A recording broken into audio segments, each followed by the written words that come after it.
As Pastor Brett said, welcome. Glad you're here this morning. We're going to be continuing in our series called Witness.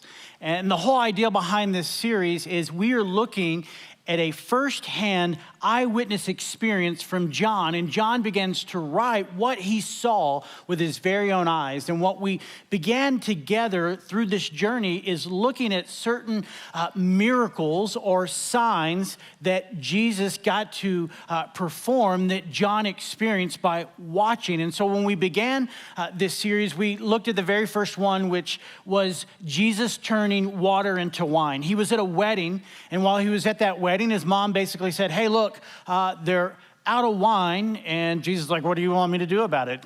"I don't know, but do something." And he turns the water into wine. And then last week we saw Jesus in the temple, and he turned the tables over in the temple and scattered everything. And he talked about how he was going to himself be crucified, buried, and 3 days later, because he talked about rebuilding the temple in 3 days. And just really, it's not about the sign, but it's about what the sign points to. That's what Pastor Brett has been kind of unfolding for us week after week as we look into this series called Witness. And we're going to continue that today, and we're actually going to be looking at a story from a dad. And the dad has an experience going on that had led him to a place of faith. And I know when we think of that word faith, there's probably different things that come to our mind. And faith, for most of us, is determined by what we have experienced or what we have put our trust or our hope in. And when I think of faith, I'm sure that every one of us, we're on the different end of the spectrum. For some of us, our faith, don't know if we would say that we have faith, but we know that we hear about faith and people share their faith. And for some of us, we'd say, you know what? My faith is so rooted and so strong that I put all my trust, my belief in God and who God is and who God says he is. And so when it comes to faith, I have this strong faith. And so I began to think to myself, because as I look at this story, this guy goes on this journey of faith. And I think of my own life and my own journey about my faith and how I've gotten to where I am and the different steps that I've taken and the process and the experiences that I've been through.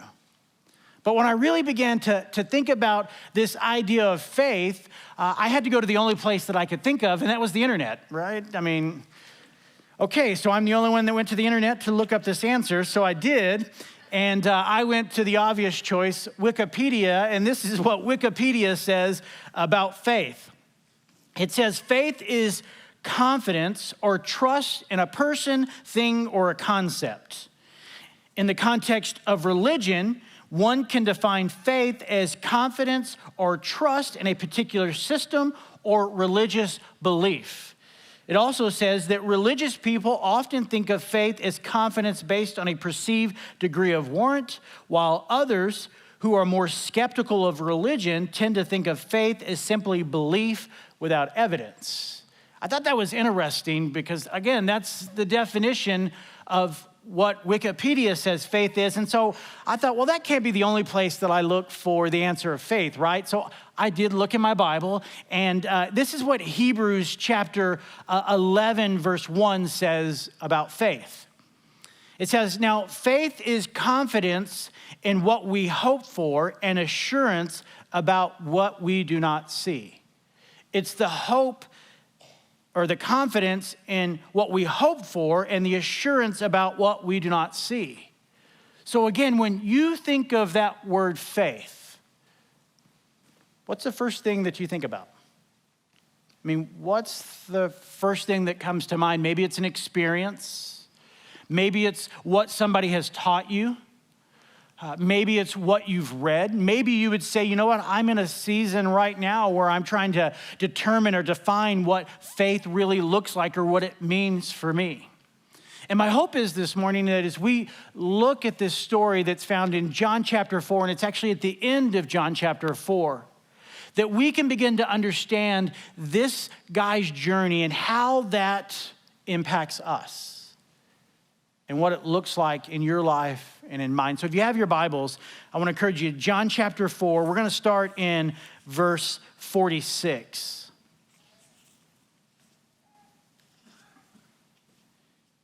In verse 46, it says, once more, he visited Cana in Galilee. This is speaking of Jesus. So Jesus, again, he was here before at the wedding, and he turned the wine into water. Then he left, and now he's returning back. It said where he had turned the water into wine. And there was a certain royal official whose son lay sick at Capernaum. When this man had heard that Jesus had arrived in Galilee from Judea, he went to him and he begged him to come and to heal his son, who was close to death. Verse 48, unless you people see signs and wonders, Jesus told him, you will never believe. And then verse 49, the royal officer said, sir, come down before my child dies. Now, again, let me picture this for you. Imagine for a moment, the town, I'm sure the conversation had to be at a level that it had never been before because everybody probably was talking about the wedding. They were talking about what Jesus had done. I'm sure the servants who were there and they actually took down the buckets and filled the water and came back. And then, the guy that took the water out and said, this is the best wine. I'm sure it had gone all throughout the town that you won't believe what happened. Jesus had turned water into wine, and not just a small portion of water. Gallons, hundreds of gallons of water into wine. And then Jesus left, and I'm sure they heard about what Jesus had done in the temple, and now he's back in town. And then there's this royal official who lives in another city that's about 20 to 25 miles away from where Jesus is. And so he decides to go to where Jesus is, and he decides to ask Jesus a question. And I'm sure that there had to be tons of people around Jesus. Jesus wasn't there by himself. We know that his disciples were with him. And I'm sure there were crowds of people that were gathering around with this expectation of, well, Jesus did this and he did that. I'm sure he's about to do something else, right? That's what I would have thought. I would have thought, okay, here's a guy who did something that people have been talking about. It's been blowing up on Twitter, and so it's crazy what's happened. You better believe I'm going to be there. And this royal official, after traveling to where Jesus was, he just kind of comes on the scene, finds Jesus, says, hey, my son's sick. I need you to do something about it. I need you to heal my son. I think it's any response of any parent if we were in the same situation. And knowing about this royal official, this was a guy that had authority and had a position that he told people what to do. I'm pretty positive that he probably had done everything that he could to try to make sure that his son would get well. He's probably spent a ton of money trying to see the best doctors, the best people that could help his son, but nothing up to this point was helping. And out of desperation, he did the one thing that he knew to do. Jesus is back. I better go find him because I need him more than anything. What we begin to see in this father's faith journey is that the father began with crisis of faith. His faith began with a crisis. He was putting everything into this. Okay, I've got to travel. I've got to get there. And whatever the cost, I'm going to be where Jesus is. And so we see where his faith begins. And it began with a crisis. And maybe you can relate. Maybe there's been a crisis in your life where you can say, yeah, I found myself when I was in this difficult, tough situation, this season of life where I thought it would never end, that there was never any hope. The only thing that I could do is turn to Jesus. But so often, people don't. We either turn towards Jesus during a crisis or we run away and say, this should have never happened. Where were you? Why did you allow this? But for this father, he found himself turning towards Jesus. And again, pretty bold. Heal my son, he's sick. And then Jesus, in his response to him, I thought was kind of harsh if you think about it when he responded. Again, Jesus said, unless you people see signs and wonders, Jesus told him, you will never believe. I mean, that was his response. He wasn't speaking only to this dad. He was speaking to the crowd. I mean, he was speaking to everyone. Look, unless I do something, you won't believe. I mean, you won't believe it. And I think that that's probably a lot how you and I at times see God. God, if you will do X, Y, and Z, I will put my trust or my belief in you. And Jesus is just basically challenging them, why is it? Why is it you have to wait until you see to believe? Because again, if we look at the definition of faith from the author of Hebrews, it's believing without seeing. It's putting my trust, my hope, my assurance in that, in what I cannot see. Putting my trust in him. But again, the father not stopping, being persistent. He's like, please, come, he's dying. I need you to do something about it. And I think, again, that's a natural response.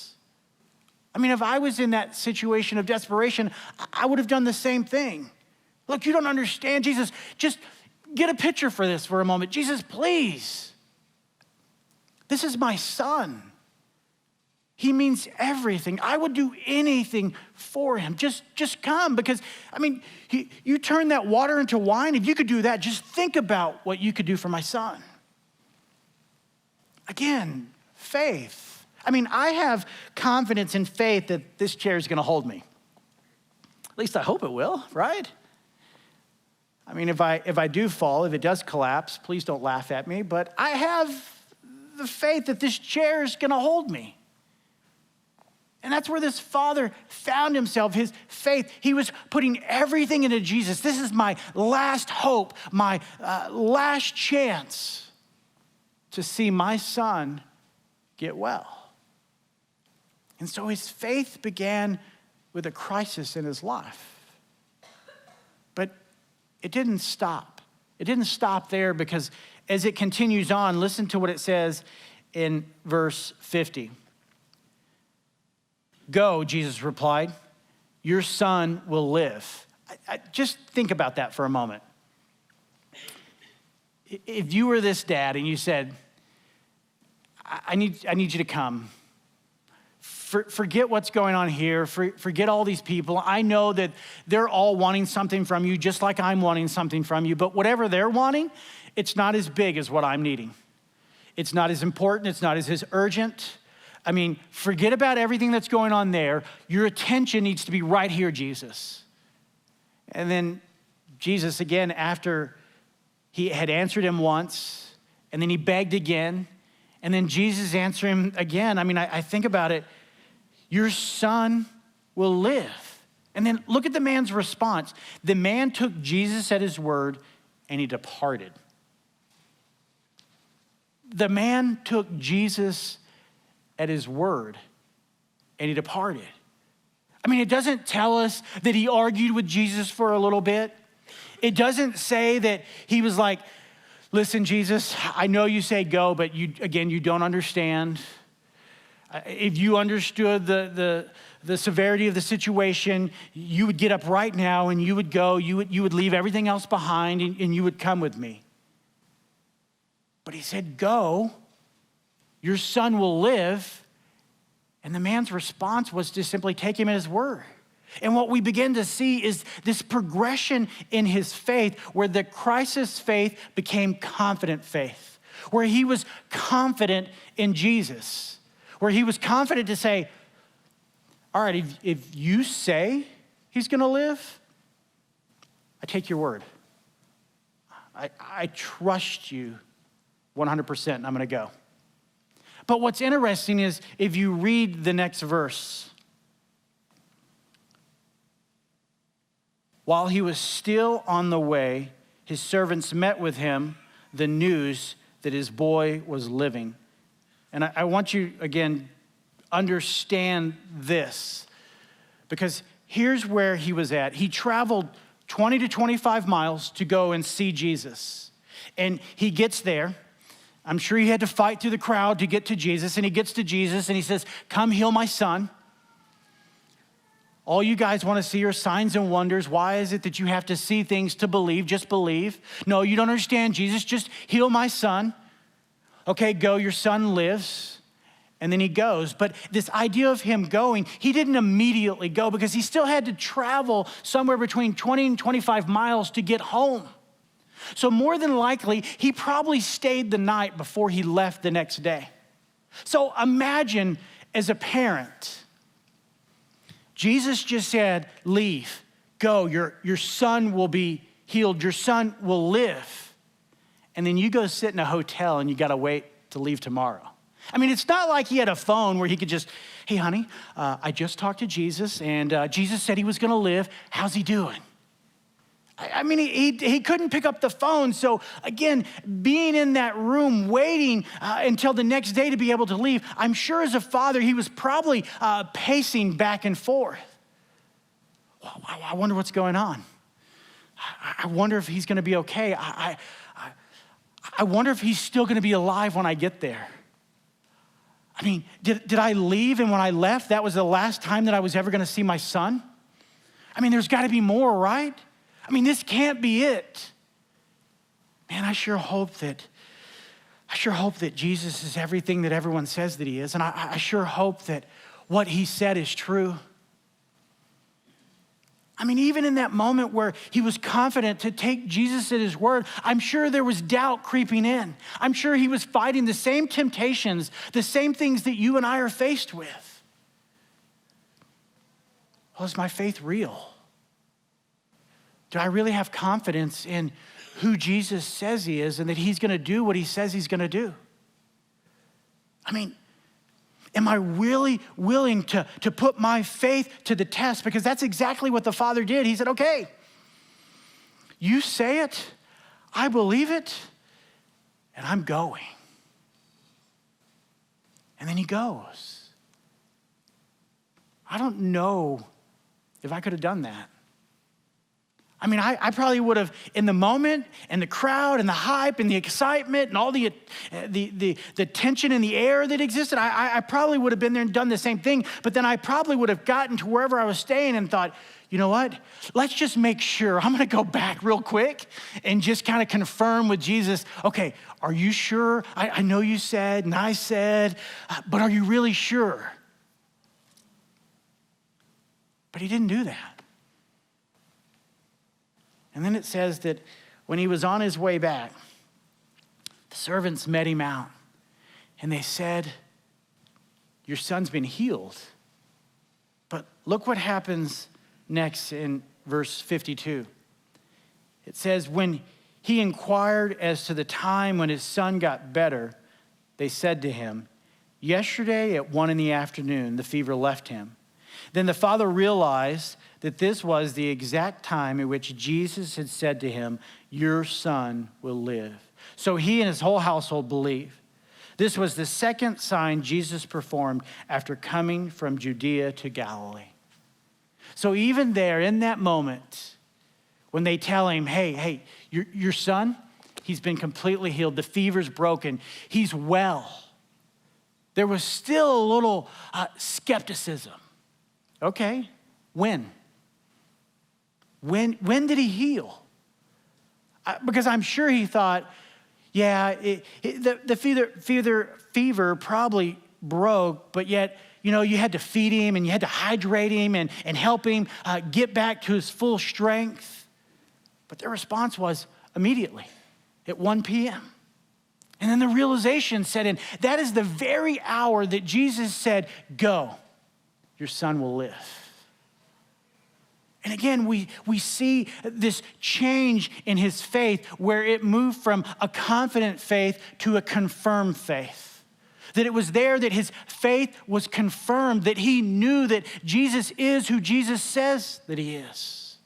That Jesus is going to do exactly what he says that he's going to do. That I can trust him and I can trust him at his word. That I don't have to doubt. That I don't have to wonder. And even when I'm scared and unsure of what will happen next, I can trust that he has a plan and a purpose, even if I don't see it. I mean, that's exactly where the Father was. He had no clue. He had to wait to find out. But the waiting part's hard. I mean, none of us like to wait. I mean, it doesn't matter how big or small when it comes to waiting. Nobody wants to wait for Christmas. Just tell me what I got now. Just give it to me now. I mean, nobody wants to wait. But it's in those moments of waiting that I think that God does some of his greatest work in you and in me. And it was in that moment that this father was waiting, that when he arrived home, that his faith was confirmed. Do you know that sometimes God allows us to experience desperate faith in order to move us to a deliberate faith? God allows us to experience a desperate faith in order to move us to a deliberate faith, to where you and I put our faith into action, that it moves beyond words, that it moves to a place of you and I doing and believing who God says he is. And again, I know that's hard when you really think about it, because we're all on different ends of the spectrum of faith. For some, you may be in that place where you're just simply searching, well, okay, is Jesus really who he says he is? And can he really do what he says he can do? Because I don't know if I believe that. Or maybe you're farther along and you're seasoned in your faith, but yet you still have moments of doubt and you still wonder. Or maybe you're all the way on the other end where you're living your faith out boldly and trusting God in every step and in every place that he calls you to go and to be. Again, I don't know where you are, but when I look at my faith journey, to be honest with you, my faith did not start with a crisis in my life. I mean, I was 18 years old when I became a follower of Jesus. I mean, I went to church and I listened to a pastor preach, and I thought to myself, well, what does this have to do with me? What does it matter if I believe or if I trust? I mean, to be honest, at 18, I thought I had a pretty good life. I mean, I thought I had a good future ahead of me. I had plans, I had dreams. What do I need this God, Jesus, what do I need that in my life for? And then one day it all clicked. It all clicked that, see, I had put my faith in a lot of different things, such as things like chairs and dreams and plans that I had no control over. But I did have control on whether or not I was going to trust Jesus with my life. And I found myself in that place where for me, I began that journey of faith. And again, every day is a new day in that journey, that God continues to work and to move within my life. But here's the thing. I believe that God is at work, that God is at work in you, and that God is at work in me, and that God is at work in this church, and that God is at work in this community. But the question that remains for you and me to answer is this: am I willing to join God where he's at work? Because it's never a question of whether or not God's at work, because he is. The question is, will I join him where he's at work? Will I join God in the work that he is doing around us, that he is doing within me? Will I join him? Because here's the amazing thing. God is not finished with you, and he's not finished with me. God is not finished with us. And God wants to continue to work within our lives and use us. But it takes faith. So again, when you hear that word faith, What comes to mind? Where are you in this journey when it comes to your faith? Will you pray with me?